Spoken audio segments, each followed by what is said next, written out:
ଧରିନିଅ ତୁମ ପାଖରେ ଏକ 2 ସେଣ୍ଟିମିଟର ଫୋକାଲ ଲେନ୍ଥ ବିଶିଷ୍ଟ ଏକ ଅବତଳ ଦର୍ପଣ ରହିଛି ଏବଂ ତା ସାମ୍ନାରେ ଗୋଟିଏ ବସ୍ତୁ ରହିଛି ଏବଂ ଧରନ୍ତୁ ବସ୍ତୁଟି ଦର୍ପଣ ଠାରୁ 6 ସେଣ୍ଟିମିଟର ଦୂରରେ ରଖାଯାଇଛି। ତେବେ ତାର ପ୍ରତିଛବି କେଉଁଠି ସୃଷ୍ଟି ହେବ? ଏହି ଭିଡ଼ିଓରେ ଆମେ ସଠିକ୍ ଭାବରେ ଜାଣିବା ଯେ ସେହି ପ୍ରତିଛବିଟି କେଉଁଠାରେ ଗଠିତ ହେବ। ତେବେ ଆମର ପୂର୍ବ ଭିଡ଼ିଓରେ ଆମେ ଏ ବିଷୟରେ ଆଲୋଚନା କରିଥିଲୁ ଏବଂ ଆମେମାନେ ଜାଣିଛୁ ଯେ ଏହାକୁ ସମାଧାନ କରିବାର 2ଟି ପଦ୍ଧତି ରହିଛି। ସେଥିରୁ ଗୋଟିଏ ପଦ୍ଧତି ହେଲା ଯେ ଆମେ ଏହାକୁ କାଗଜ ଉପରେ ଅଙ୍କନ କରିବା ଏକ ସ୍କେଲ ବ୍ୟବହାର କରି ଏବଂ ଆମେ ଦେଖିବା ଯେ ପ୍ରତିଛବିଟି କେତେ ଦୂରତାରେ ଗଠିତ ହେଉଛି। କିନ୍ତୁ ଆମେ ଯଦି ଏସବୁ ଅଙ୍କନ କରିବାକୁ ଚାହୁଁନାହୁଁ ତାହେଲେ ଆମକୁ ଗୋଟେ ସୂତ୍ର ଦରକାର, ଯେଉଁ ସୂତ୍ରକୁ ବ୍ୟବହାର କରି ଆମେ ପ୍ରତିବିମ୍ବର ଦୂରତା ନିର୍ଣ୍ଣୟ କରିପାରିବା।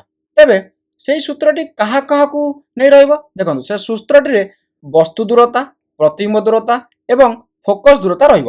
ତେବେ ଏହି ଭିଡ଼ିଓରେ ଆମେ ସେ ସୂତ୍ରକୁ ଡିରାଇଭ୍ କରିବା ନାହିଁ, ମାନେ ସୂତ୍ରଟି କିପରି ଆସିଲା ସେମିତି ଦେଖିବା ନାହିଁ। ଯଦି ଆମେ ସୂତ୍ରଟି କିପରି ଆସିଲା ତୁମେ ଦେଖିବାକୁ ଚାହୁଁଛ ତାହେଲେ ମୁଁ ଆଉ ଏକ ଭିଡ଼ିଓ ବନାଇଛି, ତୁମେ ଯାଇ ସେଥିରେ ଦେଖିଦେଇପାରିବ ଯେ ଏହି ସୂତ୍ରଟି କିପରି ଡିରାଇଭ୍ ହେଲା ବା ସୂତ୍ରଟି କେଉଁଠାରୁ ଆସିଲା। ତେବେ ଏହି ସୂତ୍ରଟି ହେଉଛି ଦର୍ପଣ ସୂତ୍ର। ଅବଭିୟସଲି ଏହାର ନାଁ ଦର୍ପଣ ସୂତ୍ର ରହିବ, କାହିଁକି? ଏହା ଦର୍ପଣରେ ହିଁ ବ୍ୟବହାର ହେଉଛି ଏବଂ ଏହି ସୂତ୍ରଟି ହେଉଛି 1/f = 1/v + 1/u। ଏଠାରେ f ବା এই যে ସ୍ମଲ୍ f ଟି ଅଛି ତା କ'ଣ? ତା ଆମେ ଜାଣିଛୁ ଯେ ଫୋକସ୍ ଦୂରତା ଏବଂ v ହେଉଛି ପ୍ରତିବିମ୍ବର ଦୂରତା ବା ଇମେଜ୍ ଡିଷ୍ଟାନ୍ସ ଏବଂ u ହେଉଛି ବସ୍ତୁର ଦୂରତା ବା ଅବଜେକ୍ଟ ଡିଷ୍ଟାନ୍ସ। ତେବେ ଏହି ସୂତ୍ରଟିକୁ ପକାଇବା ପୂର୍ବରୁ ଆମକୁ ଜାଣିବା ଦରକାର ଯେ ଦର୍ପଣର କେଉଁ ପାର୍ଶ୍ୱର ଦୂରତା ଗୁଡ଼ିକ ପଜିଟିଭ୍ ହେବ, ମାନେ ଯୁକ୍ତ ସାଇନ୍ର ନିଆଯିବ ଏବଂ କେଉଁ ପାର୍ଶ୍ୱଟି ଦୂରତା ଗୁଡ଼ିକ ବିଯୁକ୍ତ ସାଇନ୍ ବା ନେଗେଟିଭ୍ ନିଆଯିବ। ତେବେ ଆମମାନେ ଜାଣିଛନ୍ତି ଯେ ଆପତିତ ରଶ୍ମି ଯେଉଁ ଆଡ଼େ ଯାଏ ସେହି ଦିଗଟିକୁ ଆମେ ପଜିଟିଭ୍ ବୋଲି ନେଇଥାଉ। ମାନେ ଏଠାରେ ଆମେ ଦର୍ପଣର এই ଡାହାଣ ପଟରେ ଯେତିକି ଦୂରତା ଆମେ ସବୁ ନେବା ତାକୁ ଆମେ ପଜିଟିଭ୍ ନେବା। ସେହିପରି ଦର୍ପଣର ବାମକୁ ଯେଉଁ ଦୂରତା ଗୁଡ଼ିକ ନେବା ସେଗୁଡ଼ିକ ଆମେ ନେଗେଟିଭ୍ ନେବା।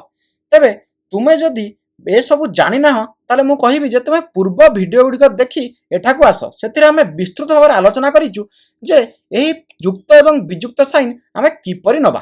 ଏବେ ଚାଲନ୍ତୁ ଆମେ ଏହି ଦର୍ପଣ ସୂତ୍ର ବ୍ୟବହାର କରି ଆମେ ନିର୍ଣ୍ଣୟ କରିବା କ'ଣ ଯେ ପ୍ରତିବିମ୍ବଟିର ଦୂରତା କେତେ ହେବ। ତେବେ ତା ପୂର୍ବରୁ ଆମକୁ ସବୁ ଜିନିଷ ଗୁଡ଼ିକ ଠିକ୍ ସାଇନ୍ ସହିତ ରଖିବାକୁ ପଡ଼ିବ। ମାନେ ପ୍ରଥମେ ଚାଲନ୍ତୁ ଦେଖିବା ଯେ ପ୍ରଥମେ ଆମକୁ ପଚାରିଛି କ'ଣ? ଆମକୁ ଭି ବା ପ୍ରତିବିମ୍ବର ଦୂରତା ପଚାରିଛି।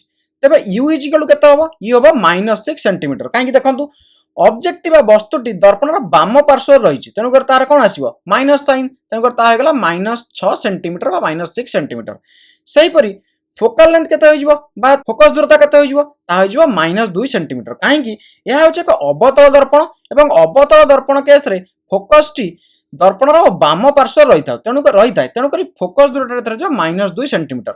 ଯଦି ତୁମେ ମାନେ ଏଠାରେ ୟୁ କୁ +6 ରଖିଦେବ ଭୁଲରେ, ତାହେଲେ এই ସୂତ୍ରଟି କ'ଣ ଭାବିବ ଯେ ଅବଜେକ୍ଟଟି ବା ବସ୍ତୁଟି ଡାହାଣ ପଟରେ ଅଛି ଏବଂ ଆମକୁ ଆନ୍ସର ବା ଉତ୍ତର ଭୁଲ ମିଳିବ। ସେହିପରି କେହି ଯଦି ଏ ଫୋକସ୍ ଦୂରତାଟିକୁ -2 ନ ରଖି +2 ରଖିଦେଲା ତାହେଲେ ମଧ୍ୟ ଆମକୁ ଭୁଲ ଉତ୍ତର ମିଳିବ। କାହିଁକି? ଯଦି +2 ରଖିଦେବା ତାହେଲେ ସୂତ୍ରଟି ଭାବିବ ଏହା ହେଉଛି ଏକ ଉତ୍ତଳ ଦର୍ପଣ, କିନ୍ତୁ এটা ହେଉଛି କ'ଣ? এটা ହେଉଛି ଏକ ଅବତଳ ଦର୍ପଣ। ଯେହେତୁ ଅବତଳ ଦର୍ପଣର ଫୋକସ୍ଟି ବାମ ପାର୍ଶ୍ୱରେ ଥାଏ ଦର୍ପଣର, ତେଣୁକରି ଏହା -2 ସେଣ୍ଟିମିଟର ଫୋକସ୍ ଦୂରତାଟି -2 ସେଣ୍ଟିମିଟର ଆସିଲା। ବର୍ତ୍ତମାନ ଚାଲନ୍ତୁ ଆମେ ଏହି ଭ୍ୟାଲ୍ୟୁ ଗୁଡ଼ିକୁ ଏହି ସୂତ୍ରରେ ରଖି ପ୍ରତିବିମ୍ବର ଦୂରତା ନିର୍ଣ୍ଣୟ କରିବା। ତେବେ 1/f f କ'ଣ ଅଛି? -2 ସେଣ୍ଟିମିଟର, ତ ଆମେ ଲେଖିଦେଲୁ 1/-2 = 1/v। v ତ ଆମକୁ ଜଣା ନାହିଁ, ତାକୁ ସେପରି ରଖିଦେଲେ ପ୍ଲସ୍ u କେତେ ଅଛି? -6 ସେଣ୍ଟିମିଟର, ତେଣୁକରି 1/u ଜାଗାରେ ଆମେ ଲେଖିଦେଲେ 1/-6। ଏଠାରେ ମୁଁ ସେଣ୍ଟିମିଟର ଲେଖି ନାହିଁ କାହିଁକିନା ସବୁ ଗୁଡ଼ିକ ସେଣ୍ଟିମିଟରରେ ଅଛି, ତେଣୁକରି ଉତ୍ତର ମଧ୍ୟ ଆମକୁ ସେଣ୍ଟିମିଟର ମିଳିବ। ତେବେ ଚାଲନ୍ତୁ ଦେଖିବା ପରବର୍ତ୍ତୀ ଷ୍ଟେପ୍। -1/2 = 1/v। ଏଠାରେ ପ୍ଲସ୍ ଇଣ୍ଟୁ ମାଇନସ୍ କ'ଣ ହୋଇଯିବ? ମାଇନସ୍ ହୋଇଯିବ, -1/6। ବର୍ତ୍ତମାନ ମୁଁ 1/v କୁ ଏକୁଟିଆ ଗୋଟିଏ ପାର୍ଶ୍ୱରେ କରିଦେବାକୁ ଚାହୁଁଛି କାରଣ ମୋତେ v ଦରକାର। ତେଣୁକରି ମୁଁ କ'ଣ କରିବି? ଏ 1/6 କୁ ଏପଟକୁ ନେଇ ଆସିବି। ତେଣୁକରି 1/6 କୁ ଏପଟକୁ ଆଣିଲେ ତାହା କ'ଣ ହୋଇଯିବ? ପ୍ଲସ୍ ହୋଇଯିବ। କିମ୍ବା ତୁମେ ଏପରି ଭାବିପାର ଯେ ମୁଁ ଇକ୍ୱେସନ୍ର ଉଭୟ ପାର୍ଶ୍ୱରେ 1/6 ଆଡ୍ କରିଦେଲି। ଯଦି ମୁଁ 1/6 ଆଡ୍ କରିଦେଲି, ଏପଟରେ 1/6 ଆଡ୍ କରିଦେଲି, ଯଦି ଏପଟରେ 1/6 ଆଡ୍ କରୁଛି ତାହେଲେ -1/6 + 1/6 କ୍ୟାନସଲ୍ ହୋଇଯିବ, ତେଣୁକରି ରହିଯିବ କେବଳ 1/v। तुम जेकोसी प्रकार भाईपार जे भाव जेठार माइनस अच्छी एपट साइड इक्वेशन डाण पार्श्व या इक्वेशन बाम पार्श्व को आसले प्लस हो किंबा एपरी भाईपार जे इक्वेशन बोथ साइड रे मु 1/6 ऐड करदेली एपटे जो 1/6 ऐड करी यह होगला +1/6 एपटे जो 1/6 ऐड कली -1/6 और +1/6 परस्पर को कैंसल करदेले एवं रहीगला 1/v बर्तमान एठारे लॉस आउ केते होइजिवो 6 टू रो लॉस आउ केते होइजिवो 6 तेणु करी बर्तमान जदि लॉस आगु 6 होइगला एटार ऊपर केते आसीजिवो 6/2 3 3 into -1 -3 से परि 6/6 1 1 into 1 ता आसीगला केते 1 तटा केते आसीगला -3 + 1/6 तेणु करी जाके आजियो -3 + 1 ला -2/6 तेणु करी मोर 1/v आसीगला -2/6 बर्तमान मु जदि v चाहिबी ताल ता केते आसीजिवो देखिबा 1/v -2/6 लिख देले -1/3 बर्तमान 1/v = -1/3 तेणु करी मोर v आसीजिवो -3 सेंटीमीटर ता माने